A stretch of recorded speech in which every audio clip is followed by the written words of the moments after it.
様こんにちは。ゴンナやおむすびゴンナゆいです。いつも動画をご覧くださいましてありがとうございます。舞踊の本を紹介するコーナー、いにしえ日記。今回は前回に引き続きまして相良徹先生、日本人の心と出会うをご紹介します。今日は後編になります。前回は日本人の心には形を持たない大いなる流れがあるというお話をしましたね。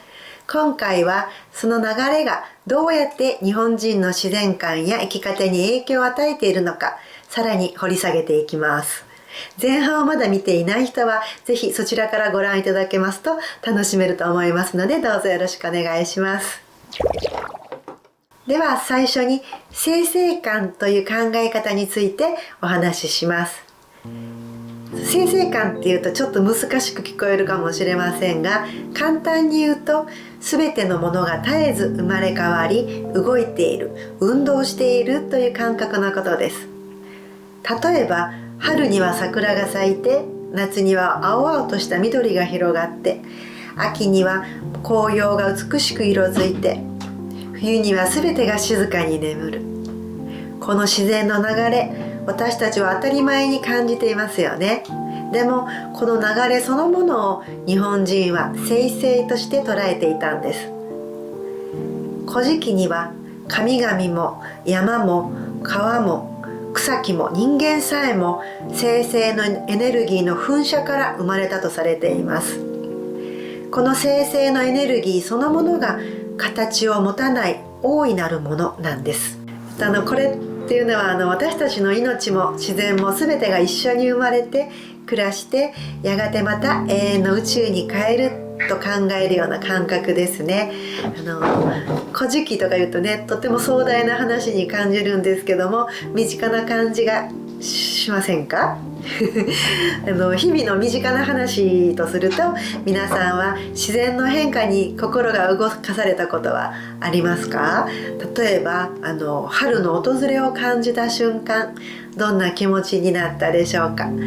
そういったことも関わってくるんですかね。次に自然観について見てみましょう。皆さんはおのずからっていう言葉は普段どういう意味で使われていますか？私たちが普段何気なく使う自然という言葉ですが、実はこの語が名詞として用いられるようになったのは明治以降のことなんだそうです。それ以前、自然は自然に、自然なというように、おのずからに、おのずからなといった副詞形容詞の意味で使われていました。例えば自然にそうなるという言い方は今でもしますよね。この言葉には山や川、草木といったイメージ以上に日本人の独自の世界観が深く刻まれています。明治時代に西洋のネイチャーを翻訳する必要が出た時に、日本人はこの感覚をもとに三線草木に総称して自然という言葉を定着させたんですね。日本人にとって自然とは単なる山や川ではなく、おのずからなるものという感覚です。自然そのものが動いてなった、このおのずからという感覚が日本人の自然観の核心だと言います。そしてここで注目すべきは、日本人が自然そのものに大いなる生命の神秘を感じていた点です。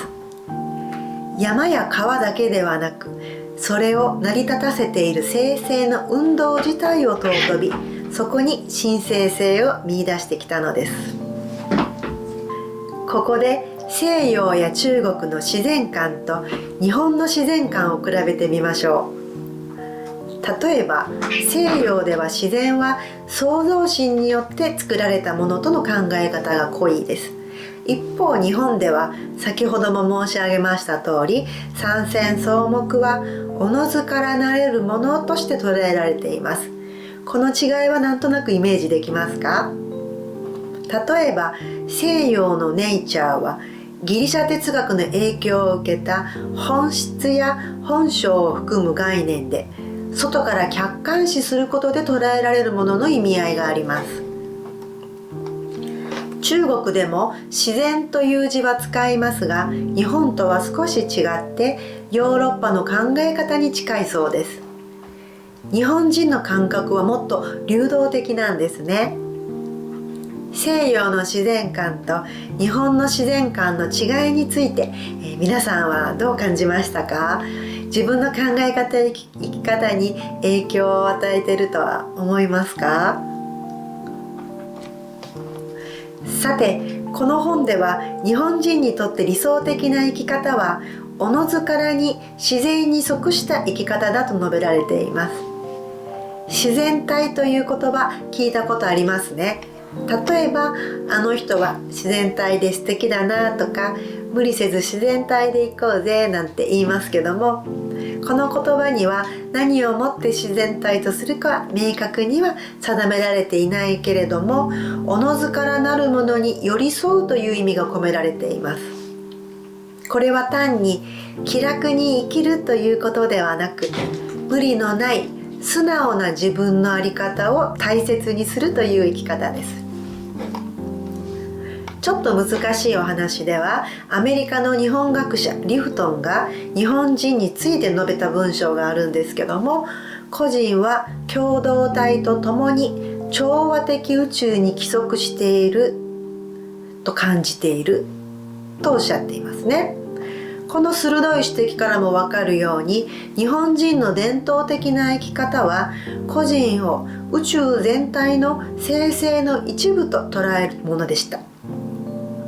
こうして見てみると、自然という言葉には私たちが普段感じている以上に深い意味が込められているということが分かりますね。さて、ここで皆さんに一つ考えていただきたいことがありますけども、日本人の倫理観は消極的なものだと思いますか？一見するとおのずからに任せる生き方は受け身に思われるかもしれません。ですが実際はそうではなく、とっても積極的な一面があるんです。その積極性は宇宙の生成の運動におのずから参与するという形で現れます。例えば戦後の日本の経済成長を振り返ると、私たち日本人はおのずからなった現在の状況をしっかり受け止め、それを全力で未来につなげていきましたよね。興味深いのは、この進み方にははっきりとした理想や目標を掲げるというよりも、今を見つめ全力を尽くすという姿勢が基盤にあったことです。つまり未来も切り開く力はおのずからに寄り添いながら、今できることを精一杯やる、そんな日本人の姿勢が生まれているんですね。皆さんは戦後の経済成長の話を聞いてどのように思われましたか？どう感じられましたか？今の社会で私たちができること、そして未来に向かってどう生きていくか、一緒に考えれればいいですね。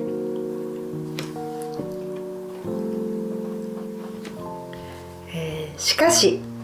このおのずからという感覚が現代の国際化社会で課題になることもあります。例えば明確なルールや基準を求められる場面では曖昧に見える日本人の行動が誤解を生むこともありますよね。しかしこの柔軟で流動的な価値観は日本人が未来に向けて変化し続ける原動力にもなります。伝統を大切にしながら新しい価値観を柔軟に取り入れること、これが現代に求められる生き方なのかもしれません。いかがでしたか？今日は相良徹先生の日本人の心と出会うから日本人の自然観や生き方についてお話ししました。自然や宇宙の流れを感じながら生きる、それは舞踊や私たちの文化そのものにも深く根付いていますよね。ぜひ皆さんも日常の中でおのずからに耳を傾けてみてください。例えば雨音や風の匂い、朝日を浴びた瞬間など小さなところからでも構いません。きっと新しい発見があると思います。今回のお話が皆さんの毎日に少しでも新しい視点をもたらせたら嬉しいです。気になることや感想がありましたら、ぜひコメントでお知らせくださいね。それではまた次の動画でお会いしましょう。さようなら。ありがとうございました。